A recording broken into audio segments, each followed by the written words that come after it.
served the people of so many nations. In 1947, on her 21st birthday, she pledged in a broadcast from Cape Town to the Commonwealth to devote her life, whether it be short or long, to the service of her peoples.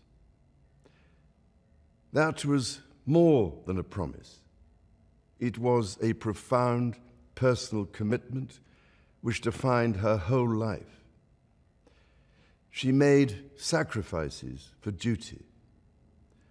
Her dedication and devotion as sovereign never wavered through times of change and progress, through times of joy and celebration, and through times of sadness and loss.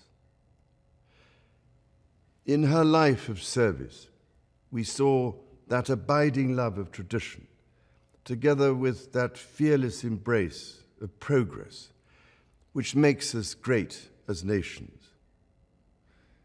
The affection, admiration, and respect she inspired became the hallmark of her reign. And as every member of my family can testify, she combined these qualities with warmth, humor, and an unerring ability always to see the best in people. I pay tribute to my mother's memory, and I honor her life of service. I know that her death brings great sadness to so many of you, and I share that sense of loss beyond measure with you all.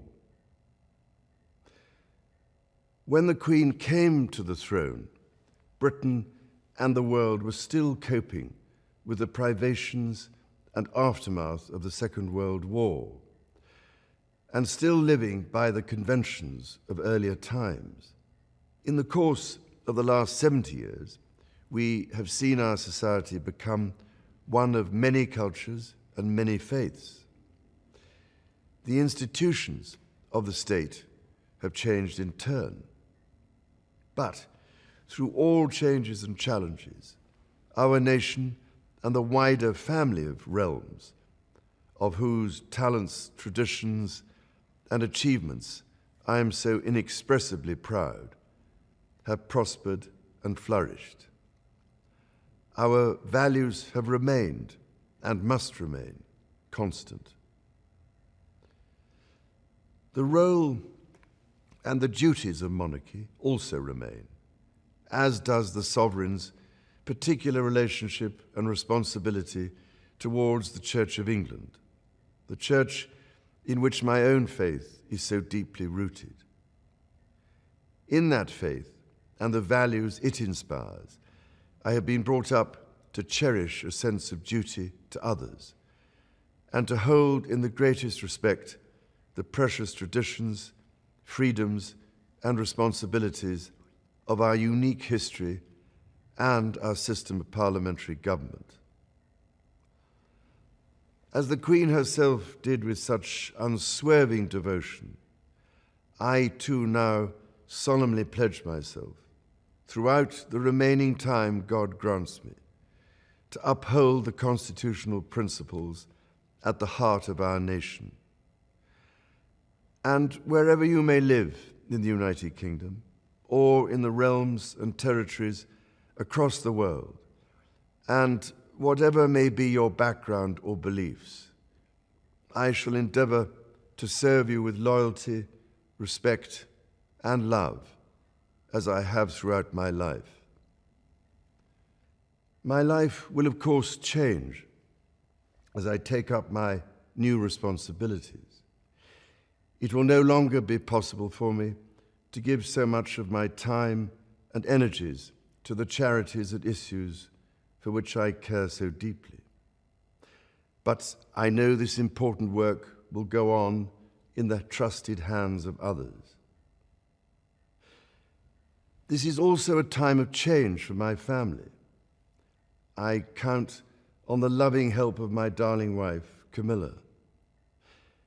In recognition of her own loyal public service since our marriage 17 years ago, she becomes my Queen Consort.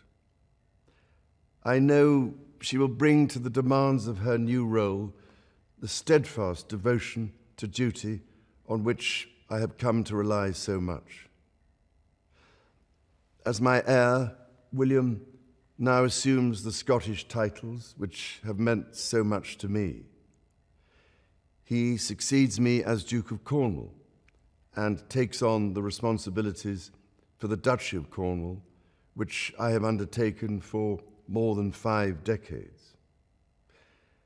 Today, I am proud to create him Prince of Wales, Tywysog Cymru, the country whose title I've been so greatly privileged to bear during so much of my life and duty.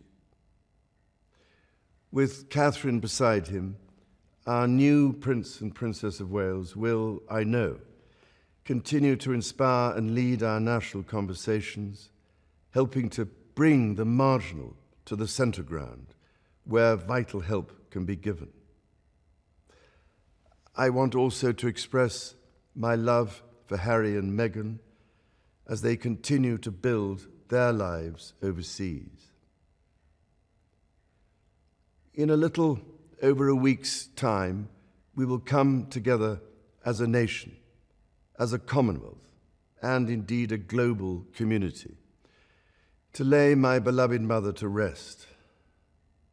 In our sorrow, let us remember and draw strength from the light of her example. On behalf of all my family, I can only offer the most sincere and heartfelt thanks for your condolences and support. They mean more to me than I can ever possibly express. And to my darling Mama, as you begin your last great journey to join my dear late Papa, I want simply to say this: thank you. Thank you for your love and devotion to our family and to the family of nations you have served so diligently all these years. May flights of angels sing thee to thy rest.